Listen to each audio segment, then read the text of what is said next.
Coming up on the SBS On the Money podcast, the industries under threat on technology and AI, what the market is pricing in terms of interest rates, and a big dividend day, $8 billion paid to investors. We'll have more on that next.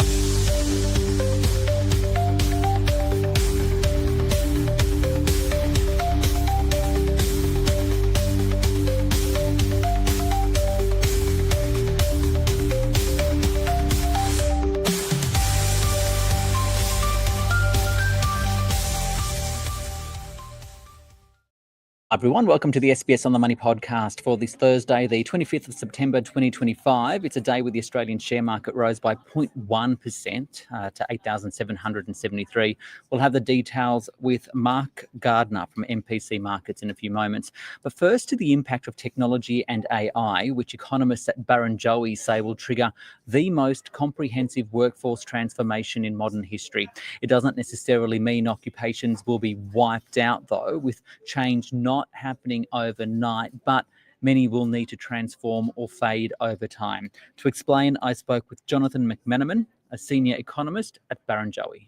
Johnathan, first of all, how significant will technology and AI in particular hit the jobs market, and how does it compare with other historic revolutions? I mean, how many jobs will be affected? It is incredibly significant. This is a general purpose technology. So this is a technology that affects all ways of working. So when we look at the effects of technology, but AI included, we see that only 1 in 1,000 jobs in the country is exposed to very low levels of technology disruption. And that means that it's very broad-based. It's going to affect the way we do work right across the workplace. So in your research, what kinds of jobs or industries or skills are most at risk? Why? And have you noticed a theme? Yeah, so we split the effect of technology and AI is included in that into two groups. One being the substitutable tasks or skills that technology can play a role in substituting for, and those tasks and skills that are augmentable. So things that technology can help people achieve a better outcome on the task, make them more productive in the way that they do things. So I guess the things that are most substitutable are those things that are very routine. These are tasks and skills that we've been replacing for a long period of time, the long history of doing that.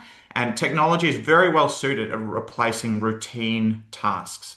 So we're expecting to see that occur continuously through time. The augmentable group of things are things now that are less routine and often cognitive.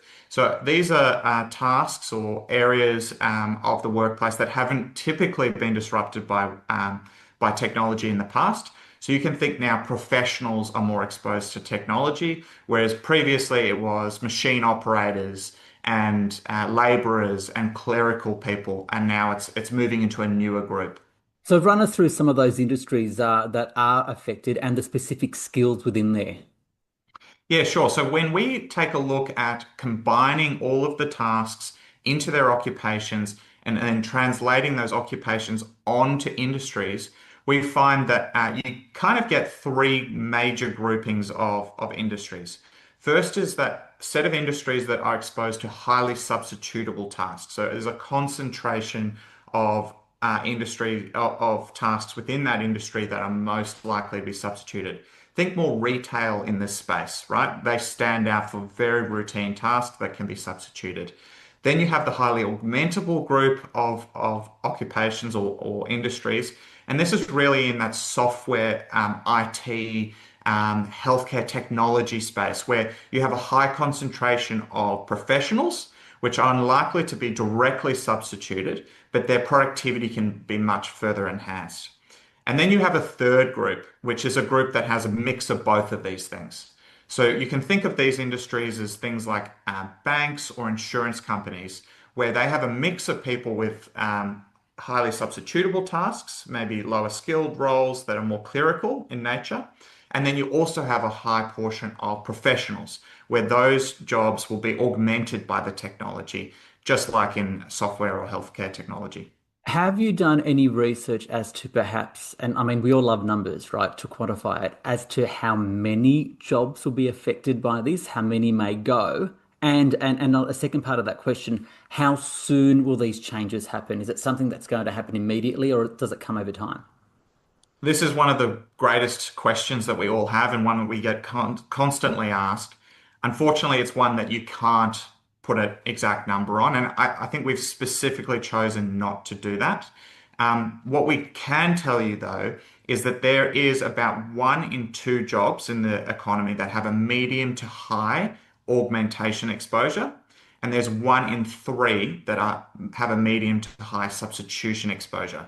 So that means that we're more geared towards augmentation than we are towards substitution. So we think that the threat to the workforce isn't through a mass unemployment phase.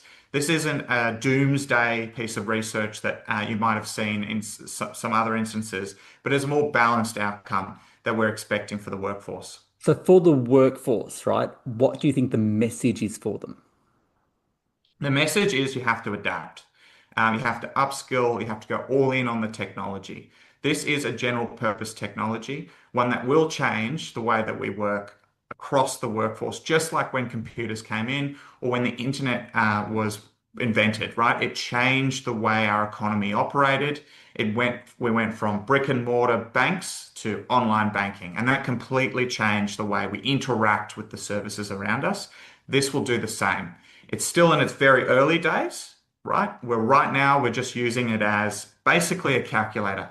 We're chatting to this AI, asking it to do 1 plus 2 equals 3 in this case. But really where the power of the technology will come in is when we have add-ons to the technology. So like when the internet came on, we got new web pages, we got new apps, we got the App Store, we got iPhones, and all of these things happened in progression over time.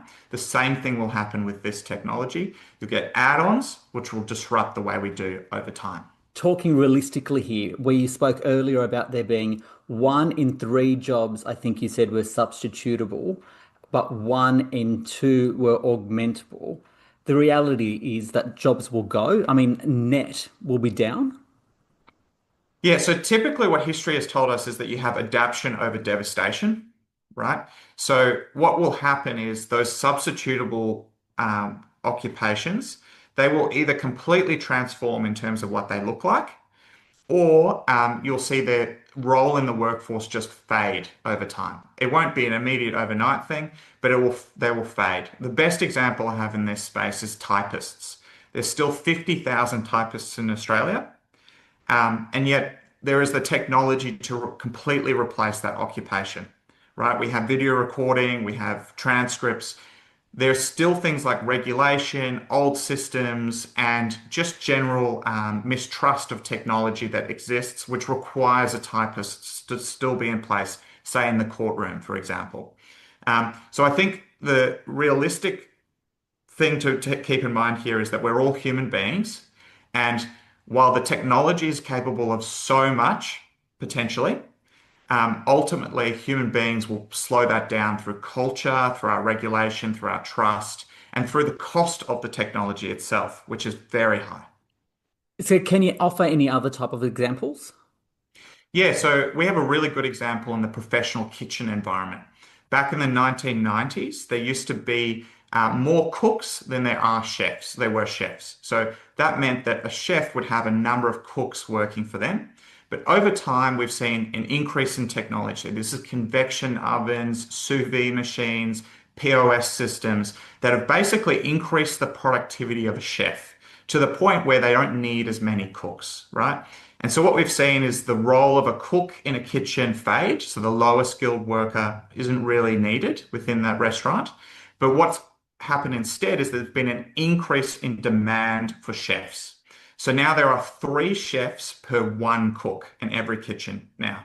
So there is an increased focus on the higher paid, higher skilled version of that occupation. And this has been supported by the fact that all around them, around this professional kitchen, the economy has gotten richer. And as the economy has gotten richer, they have demanded a higher quality service and a higher quality product, which has led to an increased demand for chefs. So now we can see chefs per capita have continued to rise since the 1990s and are at the highest levels they've ever been. So this is an example of what could happen to all occupations across the occupation spectrum, is you have less demand for the lower skilled occupation and more demand for the more productive part of that industry. You are listening to my interview with Johnathan McMenamin, a senior economist at Barrenjoey, about the impact AI and technology will have on jobs. I also asked him what this means for investors. There's lots of opportunities. There's opportunities in the industries where they are further behind in the technological progress. So this is a great example of this is in insurance, where there hasn't been a whole lot of investment in upgrading the software and the technology behind the industry. And as a result, you still have a lot of lower skilled roles required in that industry. Those industries can benefit from new technologies which can advance the technology. The question for investors, though, is all of the benefit of this increased productivity going to go to the workers who might start to get paid more? They're going to go further up the skill levels, right, as they get paid more. Is it going to go towards the consumer, who might get lower premiums in the insurance example if the cost of insurance goes down? Or is it going to go to the shareholder? And that's the primary question. The other party in all this is the software company, right, who will also benefit significantly. So that is the real question mark for investors, and it will be different to every single industry. Final question, and I love real world examples, right? How do you personally feel about the impact of technology and AI on your job as an economist, right? Yeah, so it is a really good question. I'm using it as much as I can now. I've gone all in to the extent that I can.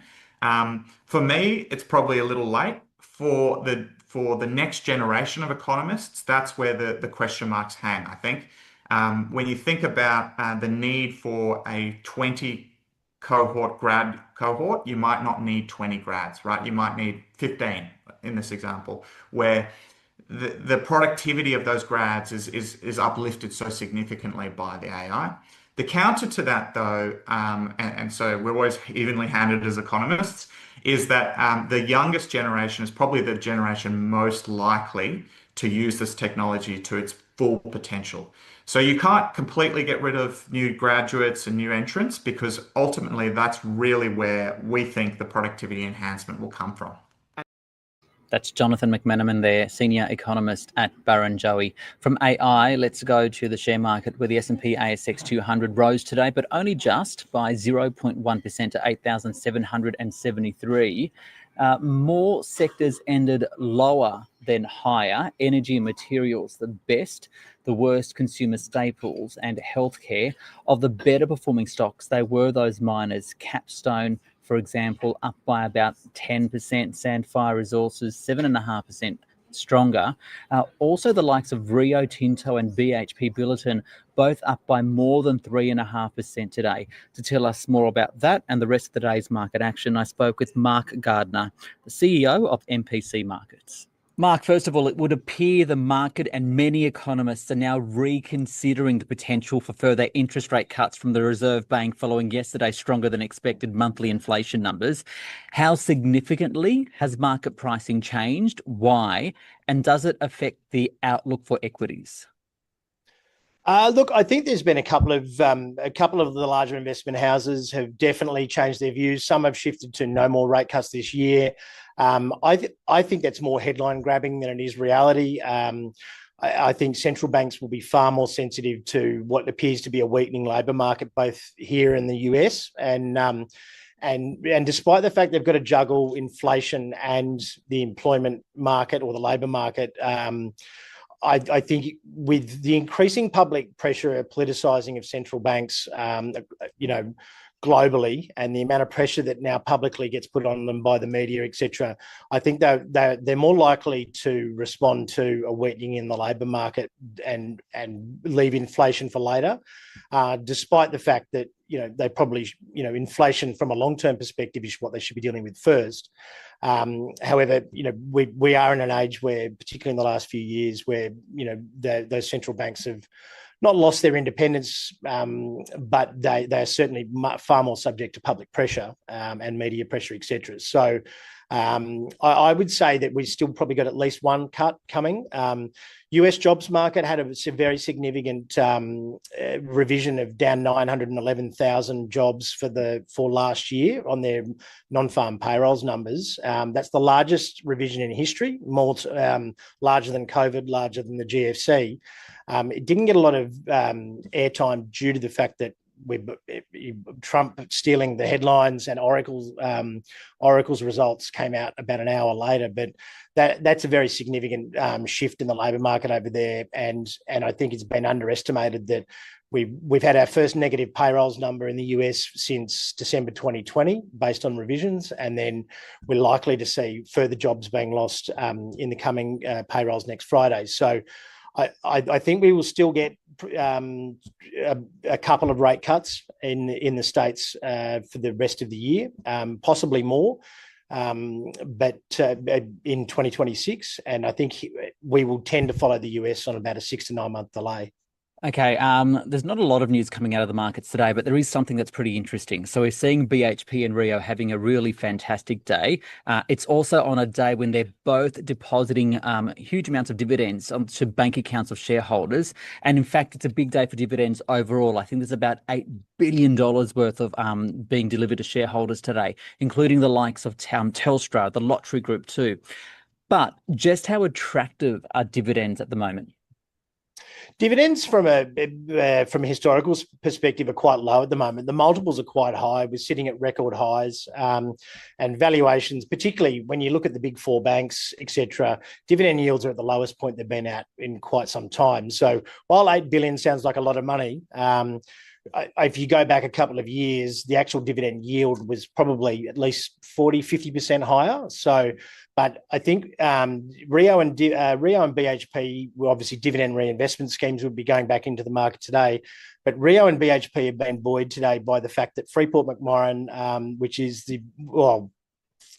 it sort of shifts between first and second biggest copper producer in the world, had an incident on September the 8th in Indonesia at one of their mines where they had a major mudslide, and that mine is actually 3% of the world's total supply. So it's gone force majeure on the contracts it was going to deliver, which means it won't be delivering those contracts. And that mine's not looking to be reopened somewhere deep into 2026. So if you add up the green shoots of a Chinese property recovery and the rapid expansion of AI data centers at the moment, which both have huge demands on copper for wiring, etc., then essentially it's a very bad time for 3% of the world's copper supply to go missing. And there's also some gold supply in there as well. But you're seeing structural supply deficits in copper before this, as most of the major mines in the world, or the biggest mines in the world, are coming into end of mine life. So I think the rally in copper will continue, which means that BHP and Rio should head higher as well, as they start to look at a bit of a supply squeeze. Just to wrap up, what are you telling your clients right now? Where do you see the opportunities for investors? So we're very stuck on our high conviction thematics, essentially, and anything outside of that we're largely selling. September usually is a week is subject to seasonal weakness. October as well. We've had a fair bit of froth in the AI companies in the Mag 7 in the US. So that's largely kept valuations quite high, but there's such a large concentration and weighting in those in the indexes that it's hiding the fact that the rest of the market's not doing particularly well. So we're sticking to that rapid expansion of data centers and defense stocks as well, because we've obviously seen Trump trying to make NATO and the European nations pay more for NATO, so European-based defense contractors, and also gold, silver, and copper. Gold and silver, just due to that spiraling US debt. I think those stores of value will continue to do well. And for those who are interested in the new age stores of value, Bitcoin should benefit from that as well, as it's largely considered as a store of value as well. But I don't see those turning around anytime soon. And we're having the second best year, I think, in gold, essentially in history, and silver's lagging. The gold-silver ratio normally sits at around about the 50 mark, which would put silver prices about 45% higher from here at around about $60. So I think that precious metals thematic will probably continue to play out, but more so in silver and platinum than it will gold. The gold miners are probably the best value here in the market at the moment. It's Mark Gardner there from MPC Markets, and he wraps up the podcast for this Thursday. If you enjoy it, give it a rating or review on Apple Podcasts and click subscribe.